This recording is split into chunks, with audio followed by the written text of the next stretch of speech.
The slap echoed through the dining room like a gunshot, sharp and final, cutting through the soft murmur of crystal glasses and expensive conversation. Every head in the restaurant turned.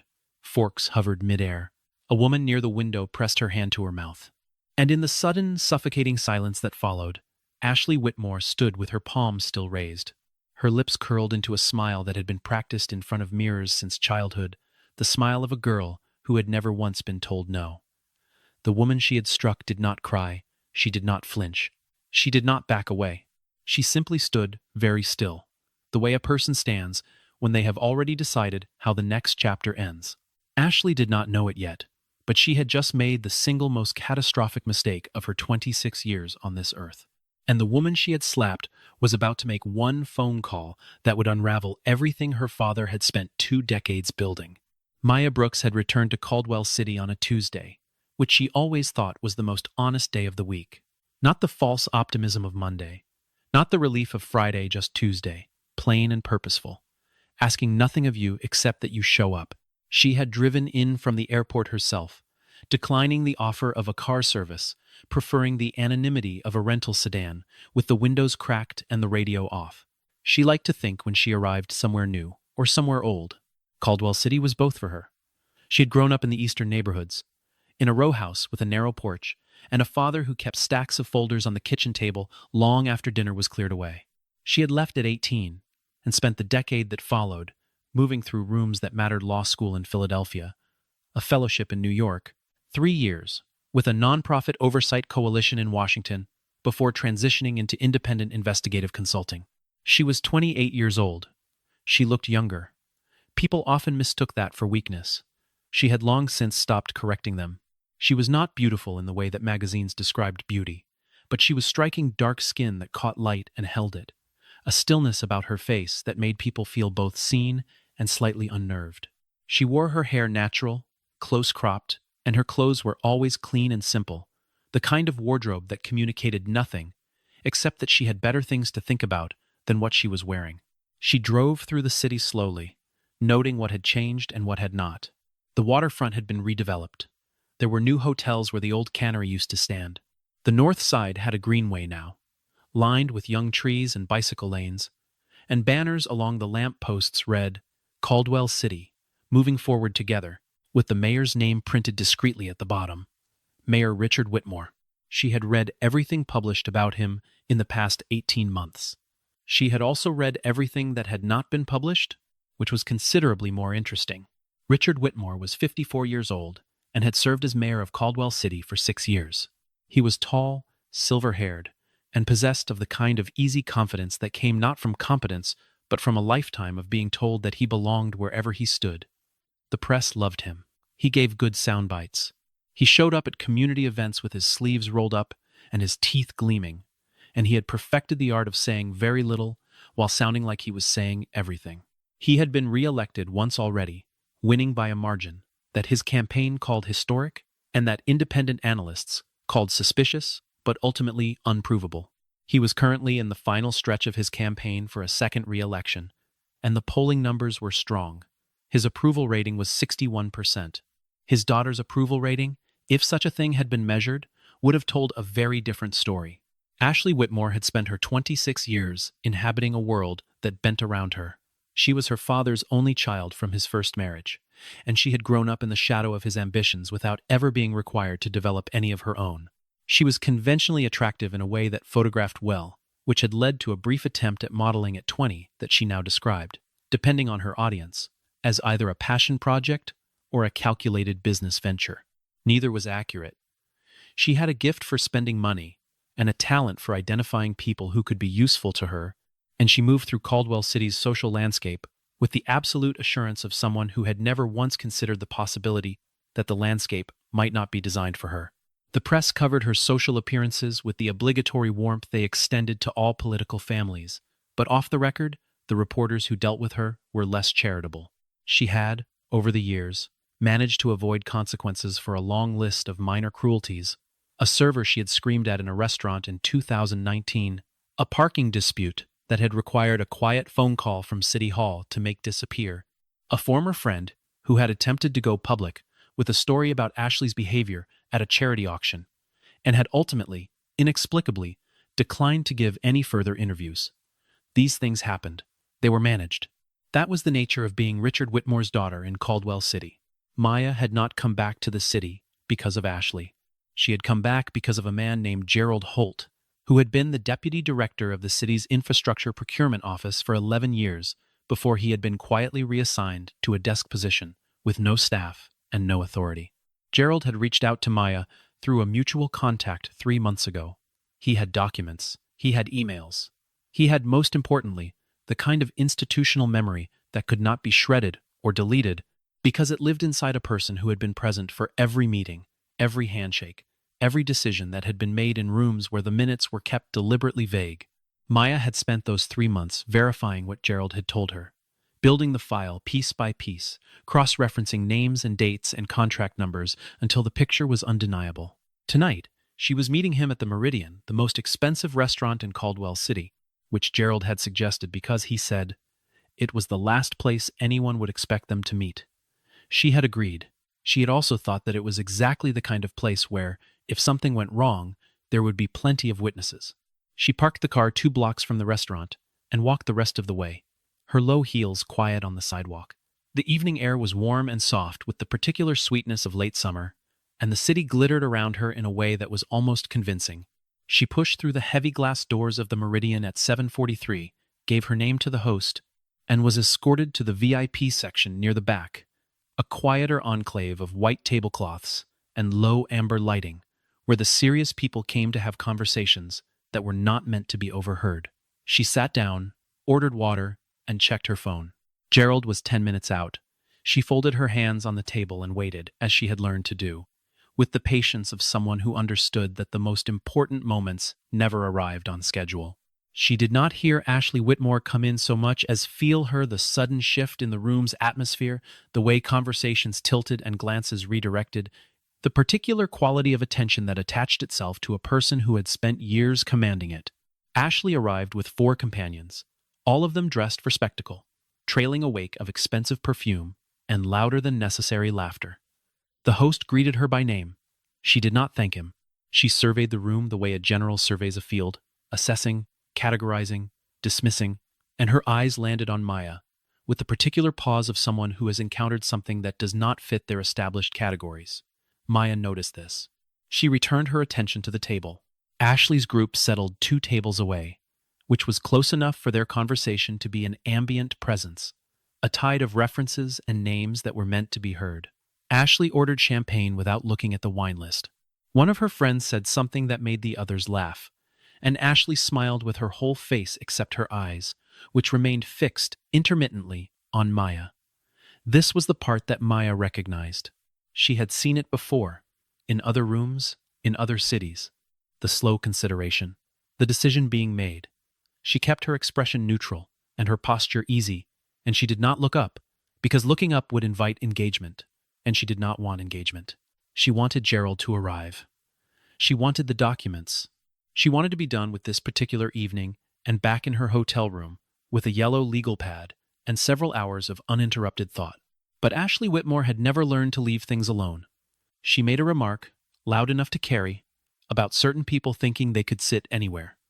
One of her friends giggled. The remark was not directed at anyone in particular, and was directed at everyone in particular, and it was the kind of comment that was designed to be heard without being attributable. Maya said nothing. Ashley made another remark, this one about standards slipping. The champagne arrived.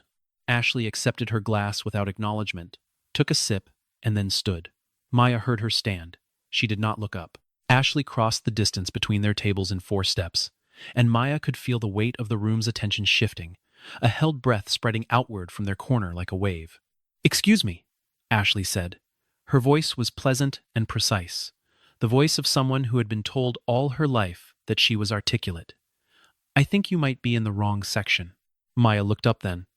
She met Ashley's eyes and said, simply and clearly, "I don't think so." Ashley's expression flickered surprise at the absence of deference, recalibration. "This area is reserved," she said. "I have a reservation," Maya said. The flickering became something harder. Ashley was not accustomed to being contradicted in a single declarative sentence with no accompanying apology. And the absence of apology seemed to be what finally ignited the sequence of decisions that culminated in what happened next. There were words, Ashley's words, mostly, clipped and escalating, the grievances of someone who had mistaken their own discomfort for injustice. Maya responded once more, briefly, without raising her voice. And then Ashley, in front of 43 people who would later give statements, raised her right hand and brought it across Maya's face.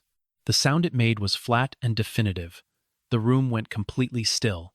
Ashley stood there in the silence, with her hand still half raised, and the smile that moved across her face in the seconds after was automatic, the reflex of someone who expected the world to absorb what she had done and rearrange itself around the fact of it, as it always had. Her friends were watching. A few of them had their phones out. Behind Maya, a man near the bar had risen to his feet and then sat back down again, uncertain. The maitre d' had gone very pale. No one spoke, no one moved, and then Maya reached up and very carefully, very deliberately, touched the corner of her mouth. She examined her fingertips. She set them back down on the table. She reached into the interior pocket of her jacket and removed her phone. Her face, for those 43 witnesses, was entirely composed. She dialed a number that she knew by memory and pressed the phone to her ear. The call lasted 31 seconds. "Eleanor," Maya said. "It's time. Yes. We're ready. The Meridian. I'll explain when you get here." A pause. "Thank you." She set the phone on the table, face down. Ashley was watching her with an expression that had begun as triumph and was curling at the edges into something less certain. "That's it?" she said. "You're going to sit there and make a phone call?" Her friends made sounds of appreciation. Someone said something that was meant to be cutting. Maya said nothing. She poured herself a glass of water from the carafe on the table and took a sip and set the glass down and waited. The next 9 minutes were the longest Ashley Whitmore had ever experienced, though she did not know yet that she was experiencing them. She returned to her table. She finished her champagne and ordered another. She made conversation. She laughed, though the laughter had changed in quality, become slightly effortful, the way laughter does when the person producing it is also, beneath it, listening for something they cannot identify. At the 8-minute mark, one of her friends looked toward the restaurant's entrance and went quiet. At the 9-minute mark, Ashley looked too. 3 black SUVs had parked along the curb outside, their engines off, their occupants already moving. Men and women in dark suits came through the restaurant's glass doors with the efficient, purposeful movement of people who did not need to be told where to go, who had been briefed already, and had simply been waiting for the signal. The maitre d' stepped forward, and then stepped back. 2 of the suited figures showed credentials without breaking stride. The other diners had gone very still, the way people go still when they recognize that something is happening around them that they do not yet understand. And the not understanding is somehow more alarming than the thing itself. Behind the suited figures walked a woman in her mid-50s, silver-streaked hair, pulled back with the efficiency of someone who had stopped caring about whether her hair looked intentional and arrived instead at the stage, where it simply looked right, a dark blazer, low heels, and the expression of someone who had spent 30 years making consequential decisions in difficult rooms and had become, through that experience, very calm about all of it. She moved through the restaurant without looking left or right, her attention entirely directed, and she moved directly to Maya's table. "Maya," the woman said, and there was something in her voice warmth. Yes, but also a particular quality of respect that you could not perform, that had to be earned and given genuinely. "Eleanor," Maya said, rising briefly. "Thank you for coming." Ashley stared. She knew the face. She had seen it in news photographs, in the kind of formal coverage that appeared in national outlets when something significant was announced at the federal level. Eleanor Grant. She had been appointed Special Federal Inspector General 18 months ago, a position created specifically for a broad-scope investigation into municipal corruption in several mid-sized American cities. Ashley knew this because her father had mentioned the appointment with the particular studied neutrality of someone who does not want to appear concerned. Ashley had not, at the time, thought further about it. She thought about it now. Eleanor Grant did not look at Ashley. She sat across from Maya and opened a leather portfolio, and said, in a low, clear voice, "The warrant is signed. The team is staged. We can move tonight or we can move tomorrow, depending on where you are with the Holt meeting." Maya nodded once and began to speak, and Eleanor listened with the attentiveness of someone receiving information she had waited a long time to receive, and Ashley watched all of this from 2 tables away, with the first real fear she had felt in years settling into her chest like cold water. One of Ashley's friends leaned over and whispered, "Who is that woman?" Ashley did not answer. She was doing the mathematics of the situation, running the variables, trying to find the angle from which this made sense, from which she remained the most important person in the room. She could not find it. The calculus kept returning the same result, and the result was that she had walked into the Meridian tonight and had committed an act of public cruelty against a woman who was not what she appeared to be, and the consequences of that act had just become significantly larger than a restaurant incident. The documents that Maya spread on the table told a story that had been building for 6 years. It began with a contract, a city infrastructure contract for the repair and upgrade of Caldwell City's water treatment facilities, awarded in the spring of the current mayor's first term to a company called Meridian Structural Solutions, which was not related to the restaurant, but whose name Maya had noted privately with a grim sense of irony. The contract was worth $140 million. Independent engineering assessments, obtained by Maya's team through a combination of public records, requests, and source testimony, indicated that the actual scope of the work could have been completed for approximately $89 million. The difference, $51 million, had not been absorbed into legitimate cost overruns. It had been distributed, through a series of shell companies and consulting arrangements, into the hands of 11 individuals, 7 of whom were directly connected to Richard Whitmore's campaign infrastructure, 2 of whom sat on city boards that Richard had personally appointed, and 1 of whom was Richard's brother-in-law, who operated a project management firm in Delaware. This was the first contract. There were 4 others. Gerald Holt had known about all of them. He had known because he had been present in the room, at the table, in the meetings where the decisions were made, and because he was the kind of man who kept notes not out of malice, but out of the lifelong professional habit of someone who understood that institutional memory was fragile and that the only way to protect it was to write things down. He had written things down for 11 years. He had kept those notes in a safe in his home, and when the reassignment came and the writing on the wall became too clear to ignore, he had reached out through a careful chain of contacts until his name found Maya, or Maya's name found him, depending on how you told the story. He arrived at the Meridian 18 minutes after Eleanor, and he sat at Maya's table with the contained, deliberate stillness of a man who has made a decision that cost him a great deal and has resolved not to undo it, and he delivered the last piece of what Maya needed in the form of a small, encrypted drive and a handwritten letter that he said was his formal statement. Ashley had stopped pretending not to watch.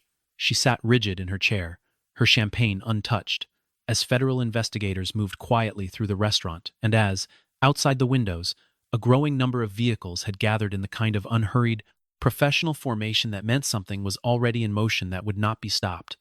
She heard her father's name, not shouted, not accusatory, just spoken, in the course of a conversation at that table, the way you speak a name when it is simply a fact among other facts. Richard Whitmore. She heard it and felt something cold move through her. Richard Whitmore received his emergency call at 11:47 that night. He was in his home study, still in his dinner clothes, reviewing polling numbers with his chief of staff strong numbers, the kind that made a second re-election feel like a formality when the number appeared on his screen. It was a contact he knew and did not want to see calling at this hour, at any hour, a contact whose name in his phone was simply a set of initials and who represented a category of problem he had always managed to keep at a safe, theoretical distance. He excused himself from the room with the practiced ease of a man accustomed to performing composure in front of subordinates. He took the call in private. He stood at the window of his study and looked out at the Caldwell City skyline. At the lights of the city, he had governed for 6 years and intended to govern for 6 more. The waterfront he had helped redevelop, the greenway he had cut the ribbon on, the buildings that bore the imprint of his administration in ways both visible and not. And he listened to what he was told with the expression of a man who has spent a great deal of energy building a structure that he believed, somehow, was stronger than it was. He said very little. He asked 3 questions. He ended the call and stood at the window for a long time without moving. In the next room, his chief of staff waited with the polling numbers still spread across the table, and the numbers said 61%. And the numbers would never again mean what they had meant at 7:45 that evening. His first response, in the days that followed, was the response of a man who had always been able to make problems disappear. He called his lawyers 3 of them, a firm in the city and a firm in the capital, and a personal attorney who had handled sensitive matters for him for 15 years. He made phone calls to people who owed him favors, to city council members, to a federal liaison whose loyalty Richard had assumed was purchased and permanent. He had his communications director prepare statements characterizing the investigation as politically motivated, as a campaign attack dressed in legal clothing, as an effort by his opponents to kneecap a reformist mayor who had made enemies precisely because he had been effective. The statements were polished and confident, and they said almost nothing specific, because specificity was dangerous, but they were delivered with conviction. He also made calls of a different kind. 2 witnesses in the Holt chain received visits from individuals they did not recognize, who said things that were carefully worded to stop just short of explicit threat, but that communicated, unmistakably, what kind of pressure could be applied and would be applied if cooperation continued. One witness called Maya's team immediately afterward and reported the contact, which became part of the file under the heading of witness intimidation. Another witness, a former procurement officer named Sandra Kelleher, received 3 anonymous text messages in 2 days, and then a voicemail from a number that traced to a burner phone purchased in cash at a convenience store on the east side of the city. Sandra Kelleher had worked in municipal government for 22 years. She was not easily frightened. She kept the voicemail and turned it over to Eleanor Grant's office. Maya, meanwhile, received a different kind of pressure. An anonymous email sent through a routing chain that her tech contact traced to a server registered to a dummy LLC with a Caldwell City business address informed her that her investigative license was under review, that complaints had been filed with 2 oversight boards, and that it would be in her professional and personal interest to redirect her attention elsewhere. She read the email twice, forwarded it to Eleanor's office, and did not respond. A colleague she respected called her with a careful suggestion that the Whitmore case was acquiring political complexity that could affect future work, that there were ways to structure an exit that preserved her credibility, that sometimes the strategic choice was the one that kept you in the game for the next fight. Maya listened to all of this. She thanked her colleague for the call. She hung up and sat for a moment in the quiet of her hotel room, and she thought about her father. Marcus Brooks had been a city employee for 23 years. He had worked in the public works department of a different city in a different state, and he had been quiet and steady and had believed, with a stubbornness that might have looked like naivety to some people, that the systems of accountability that governed public institutions were real and meant something. In the spring of Maya's sophomore year of high school, he had found evidence of contract fraud in his department. He had reported it through the appropriate channels. The appropriate channels had not responded appropriately. He had gone higher. He had gone to the press. He had lost his job, and then, in the months of legal and institutional pressure that followed, his health, and he had died of a heart attack at 52, 4 years before the investigation he had triggered finally concluded, 4 years before the officials he had named were charged, 4 years before anyone said publicly that Marcus Brooks had been right. Maya had been 23 when the case finally closed. She had read the announcement in a news brief while eating lunch at her desk in a Philadelphia office, and she had not cried, because she had already done that grieving, but she had felt something clarify inside her. The way a lens clarifies when you turn the ring to the right position, and she had understood what the rest of her working life was going to look like. She did not share this story widely. She was not a person who used personal pain as a credential, but she carried it with her the way you carry anything that has become part of your architecture. Not in your hands, not displayed, but load-bearing, structural, present in everything you build. She went back to work. The public hearing was scheduled for a Thursday in September, convened by a joint oversight committee with federal participation under Eleanor Grant's office. The hearing room in the Civic Center was large enough to seat 300 members of the public, and every seat was filled. Richard Whitmore arrived with his legal team and his communications director, and the particular bearing of someone who has decided that the only available posture is confidence and has committed to it entirely. He wore a charcoal suit and a blue tie, his campaign colors, and he was greeted by a cluster of supporters near the entrance who held signs reading, "Stand Strong Mayor Whitmore," and he pressed flesh and smiled for photographs as though this were a campaign event and not a federal proceeding. He was given time to speak. He spoke for 12 minutes. He characterized the investigation as the product of political vengeance, as a coordinated assault by interests threatened by his reform agenda, as an attempt to silence a public servant who had dared to hold powerful people accountable. He was, in terms of pure delivery, impressive. His voice was steady. His pauses were well placed. He made eye contact with the committee members in the front row and with the cameras in the back of the room, and he gave the appearance of a man who was indignant rather than afraid. In the gallery, his supporters nodded. The room held its breath. Then Maya stood up. She presented for 47 minutes. She had appeared before oversight committees before, in Washington and in other cities, and she had learned that the most effective presentation was also the most restrained. No theatrics, no rhetorical flourishes, just the documents, the dates, the numbers, the names, laid out in sequence with the clarity of someone who has spent months ensuring that every fact is verifiable by an independent party. She went through each contract. She identified each company. She traced each payment through its routing, its shell structure, its eventual resting place. She displayed the procurement emails on the screens above the committee table, and the emails were specific and dated, and were written in the ordinary, unguarded language of people who believe their communications are private. She named the 11 individuals. She identified their relationships to the mayor. She presented Gerald Holt's formal testimony, and Gerald himself was seated 2 rows behind her, wearing his best suit, and he nodded once when his name was read into the record. Several committee members had begun the session with the skeptical, slightly defensive posture of people who suspected political motivation. Several of them stopped looking skeptical somewhere around the 40-minute mark. One, a council member, who had been publicly aligned with Richard for 3 terms, asked to be excused from the room during the recess and did not return. Ashley sat in the gallery. She had come because she had felt, with the obstinate loyalty of a child, that she owed her father her presence, that showing up was the minimum she could do. She had dressed carefully, and she had sat down next to her mother's sister, who had driven 4 hours to be here because she loved Richard's family, even if she had never entirely trusted Richard himself. Ashley watched her father speak and felt the familiar pride mixed with the unfamiliar chill that had been living in her chest since the night at the Meridian.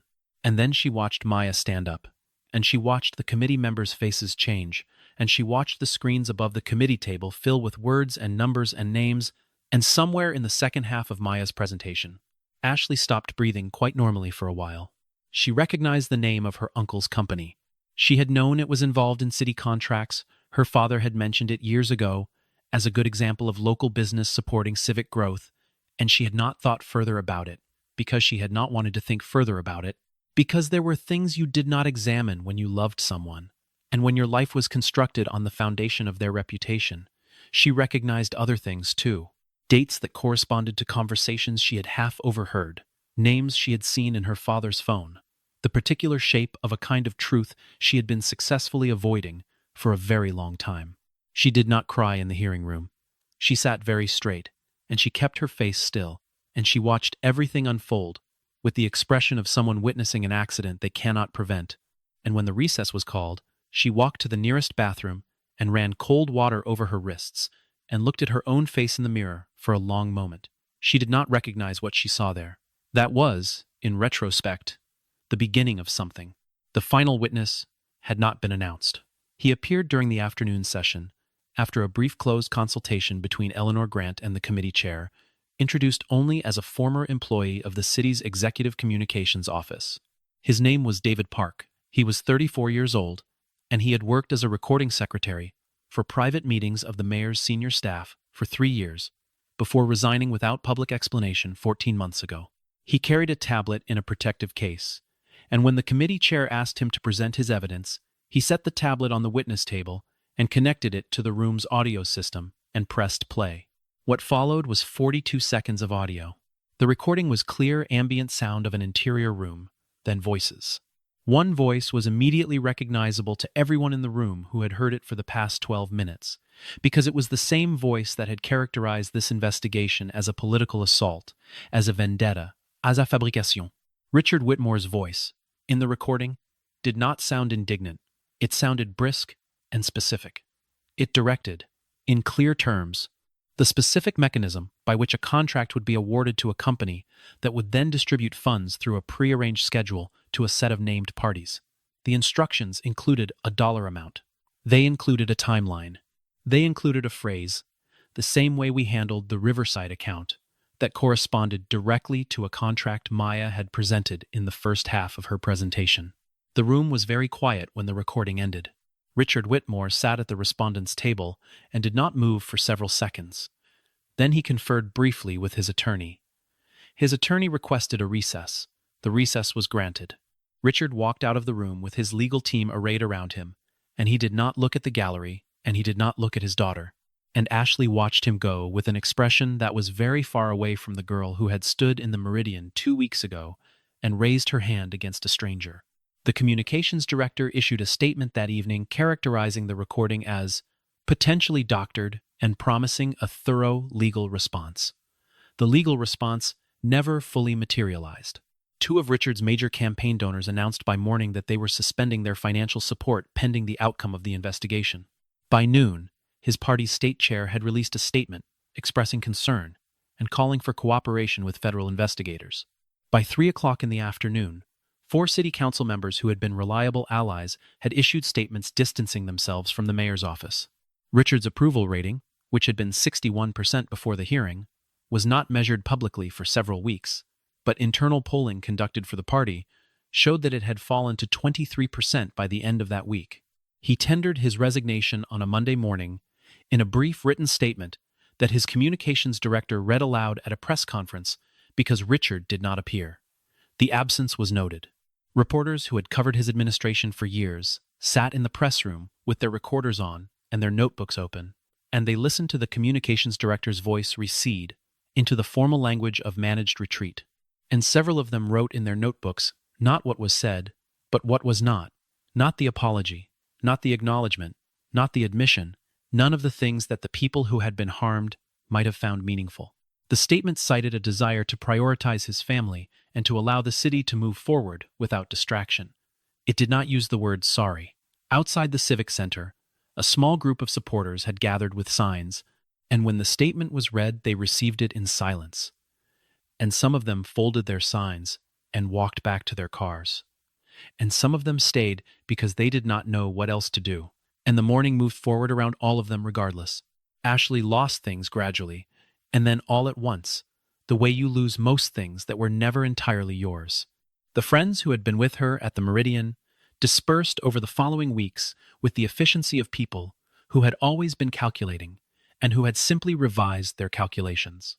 The messages that had once arrived constantly, the plans, the invitations, the casual observations that had formed the texture of a shared social life slowed first and then stopped, not dramatically, but with the particular fade of something that no longer has a reason to continue. Invitations she had expected did not come. Events she would normally have attended appeared in her feed, photographed by other people, full of faces she recognized arranged into configurations that no longer included her. She did not experience this as persecution, which surprised her. She experienced it mostly as silence, and the silence gave her, for the first time in years, an amount of unscheduled time that she did not know what to do with. The video of the slap captured on 3 different phones and circulated before anyone thought to do anything about it became the image that most people associated with Ashley Whitmore, and it was not flattering. It showed her clearly, in good lighting, doing something undeniable, and it was attached to her name in a way that no public statement could detach. She stopped going to the places she had always gone. She stopped attending the events on her calendar. She sat in her apartment, which was large and expensively furnished, and suddenly very quiet, and she understood what it felt like to be in a room that was designed entirely for a version of you that no longer existed. She found Maya through a mutual contact, a city official who had known both of them tangentially in different contexts, and who had, when Ashley reached out, expressed neither surprise nor disapproval. She asked if Maya would meet her. She did not give a reason. Maya agreed, which surprised her. They met at a coffee shop on the east side of the city, the kind of unremarkable place where no one would recognize either of them or care. Ashley arrived first and sat in a corner booth and ordered coffee she did not drink and spent the 12 minutes before Maya arrived, rehearsing what she intended to say and discarding each version as inadequate. When Maya walked in and sat across from her, Ashley looked at her directly for the first time since the meridian, not as a category, not as a target, but as a person who was also just sitting in a coffee shop booth, and she said, "I'm sorry. I need you to know that I know it was wrong, and I know an apology doesn't fix it. And I'm not here because I want something from you. I'm just here because it was wrong. And I wanted to say so to your face." She had intended to say more, but she found she had said what she needed to, and so she stopped. Maya was quiet for a moment. Then she said, "I appreciate you coming." Her voice was even and without performance. She looked at Ashley the way she looked at most things, steadily, with attention, without hurry. "I don't carry it as a wound," she said, "but I want you to understand something. The way you treated me in that restaurant that wasn't about me. I could have been anyone. You made a calculation about who I was based on what I looked like and where I was sitting, and you acted on it.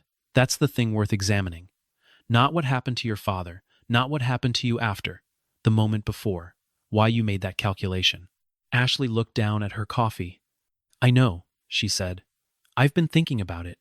"Good," Maya said. Then, "Power doesn't make anyone large. It just makes their choices louder. What makes someone large is how they treat the people from whom they have nothing to gain." She said it without the cadence of a speech, just conversationally, the way you say something you believe. Ashley did not speak for a moment. When she did, her voice was different from the voice she had used in the meridian, smaller, and somehow more real for it. "I want to do something useful," Ashley said, "with whatever I have left. I know I know it might sound self-serving, but I need to do something that isn't for me." Maya looked at her. "Then do it," she said. "Find something worth doing, and do it badly at first, and get better at it. That's all it is." Ashley did find something. It took her longer than she expected, and was less dramatic than she had imagined, because it turned out that doing useful things was almost never dramatic. It was paperwork and early mornings and conversations with people who were skeptical of you and had every reason to be. She began volunteering with a community legal aid organization on the south side of the city, the kind of place where the waiting room was always full, and the staff was always stretched, and every case mattered enormously to someone, even when it seemed, from the outside, like a small thing. The South Side was not a part of the city Ashley had spent time in before. She had driven through it occasionally, in the back of cars going somewhere else, and had not looked hard enough to see it. Now she looked. She took the bus on days when she could not bear the self-consciousness of parking her car outside a building where the clients came in with their problems in folders and their children in tow and their careful, exhausted dignity in full view. She was not good at the work initially. She made mistakes, born of assumption. She spoke when she should have listened. She brought solutions to problems that had not yet been fully explained to her, and she learned slowly, with corrections she received in the form of patient repetitions, and occasionally in the form of direct and unhappy feedback, that the most useful thing she could do in most rooms was to be quiet and attentive and present, without an agenda. She had not previously understood what being present without an agenda felt like. She was learning. She stayed. Richard Whitmore was formally indicted on 7 counts of fraud, contract manipulation, and obstruction of justice in the winter following his resignation. His trial was scheduled for the following year. 3 other city officials were indicted alongside him. Sandra Kelleher received a public commendation from Eleanor Grant's office for her cooperation with the investigation. Gerald Holt, who had gone to considerable personal cost to bring the truth to light, received a quieter acknowledgement, a handwritten note from Maya, and a letter from Eleanor's office formally clearing his record. He had been reassigned and sidelined for doing his job correctly for 11 years, and there was no adequate remedy for that, but there was at least the restoration of the record. Caldwell City hired an interim mayor and announced a comprehensive review of all municipal contracts awarded in the previous 6 years. The process was expected to take 18 months and would almost certainly result in additional indictments. The city's Ethics Commission, which had been functionally dormant under Richard's administration, was reconstituted with 3 new members and given expanded authority. The infrastructure repair contract, the original $51 million discrepancy, was reopened, and the work that had been incompletely performed was rebid on a transparent process with independent oversight. It was awarded to a firm from a neighboring state at a cost of $44 million, 31% less than what the original contractor had charged. Maya did not stay in Caldwell City for the outcome of the trial. She was not the type to stay for outcomes. She had made her contribution to the file. Eleanor's team and the federal prosecutors would carry it the rest of the way. She had other cases, other cities, other carefully compiled files in encrypted drives and legal pads, and the particular filing system in her memory that had been built through years of following paper trails from their visible ends back to their hidden sources. She packed the rental car on a Friday morning and drove out of the city by the same route she had entered it, which felt like the right thing to do. The late summer day had softened into early fall, and the banners along the lampposts had been taken down, the ones that had said Caldwell City, moving forward together, with the mayor's name at the bottom. The lampposts stood bare in the morning light, waiting for whatever came next. She drove to the eastern neighborhood, where she had grown up, and parked in front of the row house with the narrow porch. A different family lived there. Now she could see toys in the front yard and a bicycle chained to the railing. She sat in the car for a while. She thought about her father at the kitchen table, with his folders spread around him, the lamplight yellow, and the house quiet, except for the sound of his pen moving across paper. He had believed that the systems were real, that the mechanisms of accountability meant something. And he had not been wrong. He had just been too early, or too alone, or too trusting of the channels he was supposed to trust. The channels had failed him. Other channels had eventually not failed him. The truth had gotten out. He had not lived to see it, and she could not undo that. But she could make it mean something by continuing the work, by making sure that the next person who found themselves where her father had found himself did not have to wait 4 years and die before the truth came out. She started the car. She pulled away from the row house and drove toward the highway. And behind her, Caldwell City caught the morning light in its new buildings, and its waterfront, and its redeveloping streets, all of it proceeding, as cities do, forward into whatever version of itself it would become. She thought about the hearing room, about the 43 seconds of audio that had done in less than a minute what 12 months of careful documentation had built toward. She thought about Gerald Holt in his good suit, nodding once when his name was read. She thought about Ashley in the corner booth of the coffee shop, her hands around a cup she had not drunk from, saying the true and necessary thing out loud to another person's face. She thought about her father and the folders and the kitchen table and the long, quiet stubbornness of a man who had believed that the truth was worth the cost of saying it. The highway opened ahead of her, long and flat in the morning light, leading to whatever city came next. Whatever file was already compiling itself in the back of her mind. Maya turned on the radio for the first time since she had arrived, a habit she only allowed herself when leaving, and drove with the windows down into the beginning of whatever came next. The work continued. That was the thing about the work. It did not require that you be remembered for it, only that it be done.